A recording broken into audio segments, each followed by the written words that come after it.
Well, good evening. Thank you, Neil and Carolyn. That was very nice to hear you, and it's nice to follow you up here on stage. This is the place to be tonight, I want to tell you. I know that 31 companies have been identified as beacons of success in terms of what they're doing to advance gender parity. I know, Caroline, that what you're doing for Canada is incredibly important. But I know these 31 companies and the other companies that are going to watch what you're doing are doing it because they know that it's the right thing to do, but also because they know that it's the financially right thing to do for their business. And I'm here to tell you tonight that from the broader economic standpoint of our country, the idea that we're going to get more women into leadership roles, that we're going to have more women in governance roles, is not only the right thing to do for our country, but it's the economically smart thing to do for our country. Now, I want to bring you back to a few years ago.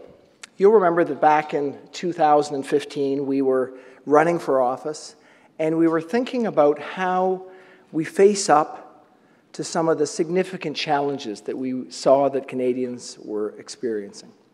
We knew that there was a real sense of anxiety, that people didn't see that they were getting ahead as well as the people that had the previous generation opportunities were able to get ahead.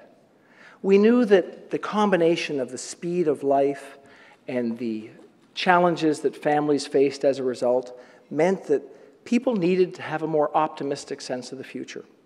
We were facing slow growth rates. We'd had 2 quarters of negative growth.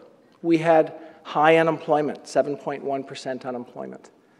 And so we sat down and said, what is it that we should be doing? What should be our prescription for economic success in our country? So the first thing we did was we looked back and said, well, what generated the economic success for the last generation? And it won't come as a surprise to anybody in this room that in the previous generation, half of the economic growth in our country was as a result of women entering and becoming more successful in our workforce. So that's a bit of an aha moment when you combine that with the fact that demographics are incredibly challenging in our country. We have more people over the age of 65 than we have under the age of 15. So we set about to think about how are we going to make a difference. We knew that women were represented in the workforce at about a 10% lower participation rate than men. And worse than that, the outcomes for women were 88 cents in every dollar that men worked for equal full-time work. We knew it wasn't good enough. We saw a study from McKinsey that said that if we were able to get more equal participation of women in the workforce, that we would be able to generate in the medium term about $150 billion more for our economy.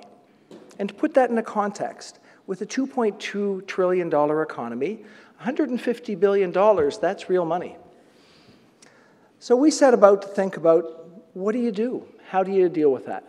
So I knew the numbers, but we thought, how do we communicate this to Canadians? And I'll tell you a little bit of a moment for me. I was preparing for one of my budgets, and I was thinking about how we communicate this. And I was at home. I have 4 kids, and they're all away at school. And I was walking around my second floor of my house, and I peeked into one of my daughter's rooms. She wasn't there, obviously. She was away at school. And I noticed a sign on her wall, and it said, "We cannot all succeed if half of us are held back." And for me, I thought my daughter was particularly clever. It was a Malala quote, actually. I thought she'd written it herself. But I took that away and said, that's the way I want to communicate to Canadians. We cannot all succeed if half of us are held back. So I'll tell you that that has led to so many of the things that we've done over the last 3.5 years. The very first thing we did was we significantly increased the Canada Child Benefit. We know that if you help families, you help women to get into the workforce. We then said childcare needs to be better in this country, so we put significant funding against increasing childcare spaces across our country. There's more that needs to be done, but we made a significant dent in that enormous challenge for women being effective and able to be in the workforce. We put in place parental benefit for the second parent, knowing that in most cases that was the male, and it was a use it or lose it benefit, knowing that in that way, like what's happened in Quebec, more men would be likely to take time off when a baby is born, so that the parenting benefit, the parenting challenge is shared more equally, creating a dynamic that's going to make more success over time. But we knew that those weren't enough. We saw that women weren't getting enough money from venture capital, so we were putting more money into venture capital, but we made a specific fund for women entrepreneurs. We knew that the federal government needed to take a leadership role. So yes, it was great that we had a 50-50 cabinet, male and women, in 2015, but we needed to do more. So we introduced pay equity legislation in the federal space because that's what we're responsible for. We made sure that as we addressed what we needed to do with our responsibility, that as we appointed federal government boards, that we made sure that they looked like Canada. And the numbers aren't out yet, but Carolyn, you will be very pleased to see the kind of results we've had over only 3.5 years in terms of changing that dynamic. We made legislation that actually forced transparency on boards to say how many women are actually on boards, so that people have to report back. That might not be the legislation you're after, but I think it's probably a good start. And I can tell you that we know that there's more to do. So how are the results? Well, first of all, the results are positive for women. We have higher workforce participation among women. But we know that these sort of actions are going to take time. The results for our broader economy are much better than we might have expected. Growth in 2017 led G7 countries. We, in 2018, grew at about the fastest pace together with the United States and G7 countries. Our unemployment rates are at 40-year lows in this country. So that means we have higher workforce participation for women. We have higher workforce participation for Indigenous Canadians. We have higher workforce participation for disabled Canadians. We have higher workforce participation for youth. In all these areas, we've made a difference. But still, we know that there's more to do.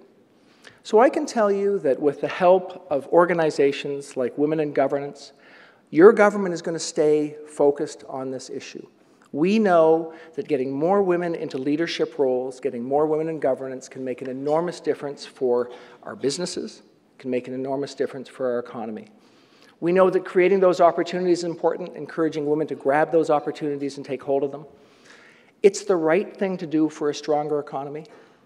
It's the right thing to do for a fairer economy, and it's the right thing to do for a better Canada.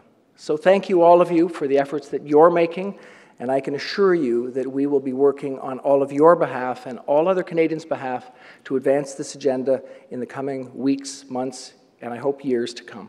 Thank you very much.